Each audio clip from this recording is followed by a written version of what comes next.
A Black Roots Chronicles story. My first experience. Written and produced by OSIM.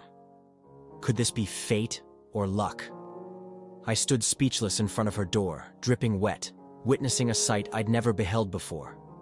It was a wild evening. Rain had poured all day, and the cold was growing intense. My lecture ended early, and I was heading home. But unexpectedly, I crossed paths with a law student, someone I'd never spoken to before, though she was my next-door neighbor. "Heading home, cutie?" she asked, rushing to catch up with me as I hurried along, knowing the rain was about to pour down. Almost mute, I responded with a simple, "Yes," barely turning, trying to ignore the hourglass-shaped mermaid now walking beside me. It was a 40-minute walk home, and a thought lingered in my mind. I'd never wooed a woman before, nor did I know how to truly engage one. "Slow down, Leonard," she said, reaching for my hands and tucking them under her arm. My heart began to race. She knew my name, and now she was so close. Her fragrance, like a garden of fresh roses, was impossible to resist. Still trying to pull myself together, I stammered, "It's about to rain." "Look, I have an umbrella," she replied, then added, "Who cares? It would be magical to get drenched with a cutie like you." She spoke softly, touching my cheek like she wanted to kiss me, and smiled. The most magical smile I had ever seen in my life.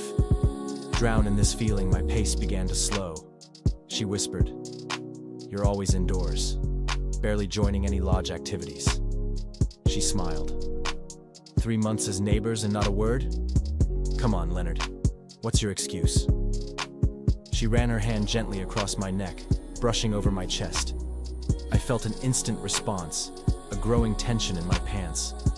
I buried my free hand in my pocket, trying to contain nature's reaction, but her smile showed she noticed. "So," she continued, her voice teasing, "have you made any new girlfriends since resumption?" I'm an introvert," I stammered, my response slow. The tension between my legs made it hard to focus as her hand brushed over my chest, sending a cool, sweet sensation streaming down my thighs. I felt a surge of embarrassment, worried she might notice the evidence. But just then, Mother Nature intervened with a sudden downpour, shielding me with the heavy rain. "Quick, let's find shelter before our books get soaked," I said, grabbing her hand. She smiled, a glint of joy in her eyes, and offered me her water-sealed bag. "Put your books here," she said, then added, "I miss the days when we'd play in the rain. Why don't we become kids again, just for today?" Before I knew it, she pulled me close, her grip firm as I found myself pressed against her chest. Our eyes met, and we drifted closer until our lips finally touched. It was my first kiss, and it felt so right. Joy surged through me, and as she pulled away with a laugh, she ran off into the rain. I didn't hesitate to chase after her. It was a long chase, but we finally made it back home. "Here we are," she said. "How did you feel about today?" "It was amazing, the best evening of my life," I replied. "I'm glad you liked it," she continued, then asked, "So, are we still strangers?" No, we're not," I stammered. But before I could say more, she pressed a finger to my lips. "Shh," she whispered, silencing me. Through her dress, her curves were faintly visible, a mesmerizing sight that held my gaze. Her voice softened as she turned away. "Good night, Leonard." As I entered my room, the bulge remained, my heart still racing. No, this can't be the end of tonight, I thought, frustrated. Why didn't I say anything? I questioned myself, banging a fist against the wall, then froze, hoping she didn't hear and think I'd lost it. I took a deep breath, calling myself to order. Suddenly, I remembered my books. I had an assignment due the next morning. Without a second thought, I hurried back to her room. As I knocked on the door, I realized it was slightly open. I stepped in slowly, unsure, wondering, could this be fate or luck? I stood there, dripping wet, captivated by a sight I'd never beheld before. "Leonard," she called out, "what do you want?" "My books.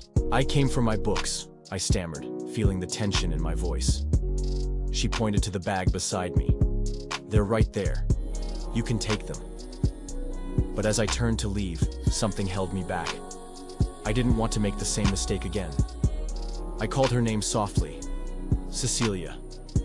She responded just as softly, almost as if she'd been waiting. Her voice seductive as if from Sheba herself. "You're beautiful," I said, unable to hold it in any longer. "I want to get lost in your fragrance, drown in your kiss, and be kept warm in your embrace." "Wait no further," she replied, opening her arms wide. Like a bulldog breaking free from its chains, I rushed toward her, emotions overflowing as we tumbled together, almost wrestling. Our mouths found each other in a heated exchange, and I pressed myself hard between her legs. Then suddenly, she whispered, "Stop." But I didn't pause. A second, louder, "Stop," broke through the moment, yet adrenaline clouded my judgment. All I wanted was what I thought I deserved. And that's how I ended up here, behind bars for not listening, for betraying the one I loved. Her no was real, as every no always is. Say no to rape. Respect every no. A Black Roots Chronicles story. Written by OSIM.